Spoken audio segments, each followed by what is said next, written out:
Give me the child, and I will give you the man, St. Francis Xavier, the founder of the Jesuit movement, is supposed to have said. Religious movements the world over try to shape impressionable minds with myths and fables and fairy stories, how the world began, where the first humans came from, what rainbows are. Now the world's most celebrated atheist, Richard Dawkins, gives a counterblast of fact. His new book, The Magic of Reality, aims directly at children, teaching them how to replace myth with science. It's illustrated by the graphic artist and film director, Dave McKean. Of course, no one really believes that it would be possible to turn a pumpkin into a coach. But have you ever stopped to consider why such things would be impossible? You probably haven't, because from our earliest years we learned to suspend disbelief. And that apparently is also how we condition impressionable brains to absorb religious hogwash. In the creation myth of the Hebrew tribe of the Middle Eastern desert, the tribal god Yahweh created light on the first of his 6 days of creation. But then, surprisingly, he didn't create the sun until the 4th day. Where the light came from on the first day, before the sun and stars existed, we are not told.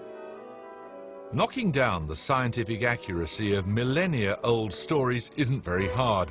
Rainbows, earthquakes, the origins of humanity, the origins of the universe itself are all explained in ways that a 10-year-old might follow, but a 5-year-old might not. According to the modern version of the Big Bang model, the entire observable universe exploded into existence between 13 and 14 billion years ago. Some scientists will tell you that time itself began in the Big Bang, and we should no more ask what happened before the Big Bang than we should ask what is north of the North Pole. But therein lies Richard Dawkins's problem. Even with him setting them up as Aunt Sally's, the myths remain the better stories, carrying an imaginative charge that makes nonsense easier to understand than fact. Fairy tales of whatever world religion retain an untarnishable beauty, more easily followed by a small and impressionable Tasmanian child, for example. A god called Moini was defeated by a rival god called Dromedina in a terrible battle up in the stars. Before he died, he wanted to give a last blessing to his final resting place, so he decided to create humans. But he forgot to give them knees. He absent-mindedly gave them big tails like kangaroos, which meant they couldn't sit down. They say the devil has all the best tunes, but the religious elders have most of the best stories. Well, Richard Dawkins is here. You seem to implicitly believe in this, or explicitly believe, that rationalism is somehow disadvantaged. Do you really think it is? No, and nor am I knocking myths. I mean, I think myths are great. I just think that science is better. And actually, better stories. I deny that the myths have the best tunes and the best stories. You deny it? Yes. I mean, I actually think that science is so spellbinding. What have you got that beats that story of the kangaroo? Evolution. Well, OK, right, let's take evolution. Okay. You really think that your version, your very clear account of where our ancestors came from, which ends up in a not very attractive-looking fish 185 million generations ago, as opposed to the creation myth in the Bible that God takes a handful of dust, breathes life into it, takes one of Adam's ribs and creates a woman. You think yours is more poetic, do you? No question about it, absolutely. It is wonderfully poetic. When you think about it, here we are. We started off on this planet, this fragment of dust spinning round the sun, and in 4 billion years we gradually changed from bacteria into us. That is a spellbinding story. Do you accept that it is slightly more difficult for a child to comprehend? That I'm not sure about. It's conventional not to teach evolution until a later age. I think it could be taught at a younger age. But 185 million generations, that's kind of a difficult thing to get your head around as a child. Yes, it is.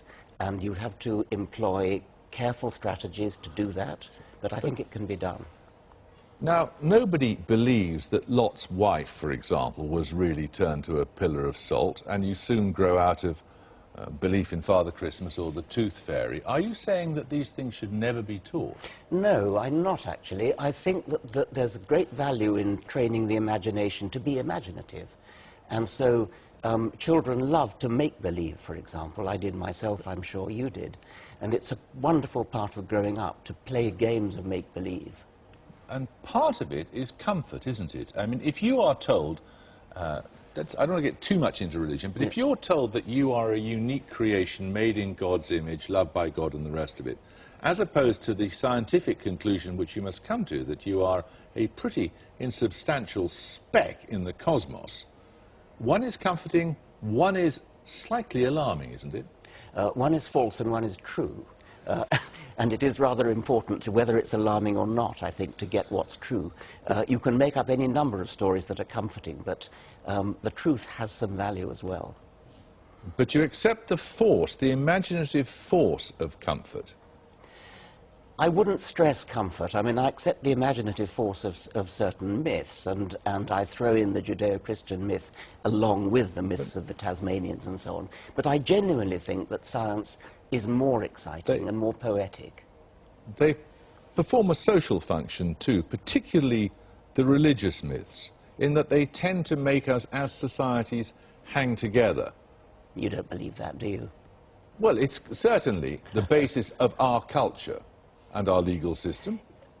It is true that historically religions have been the basis of our culture, but they've also been the basis of plenty of things that are not very desirable. As for comfort, I think once again I would come down to what is true and say that what I would really value is the truth rather than what's comforting, and the truth rather than what necessarily holds societies together. And at what age? This book is intended for children, what, so 11, 12, 13? 12 and up to 100, I mean, all adults. Why can't you introduce children to reality at a younger age than that? I would love to do that, and maybe my next book will. This book was kind of field-tested down to about 8 or 7, and they got it with help from teachers. So I would like to think that parents could perhaps read bits of this book to 7-year-olds, and 11 and 12-year-olds, I hope, will love to read it themselves. But this is the equivalent at an entire metaphysical level to telling children that Father Christmas doesn't exist, isn't it? Well, I think that the truth is wonderful. I do think that myths are fun, and I mean, the book is full of myths. Which is your favourite myth, by the way?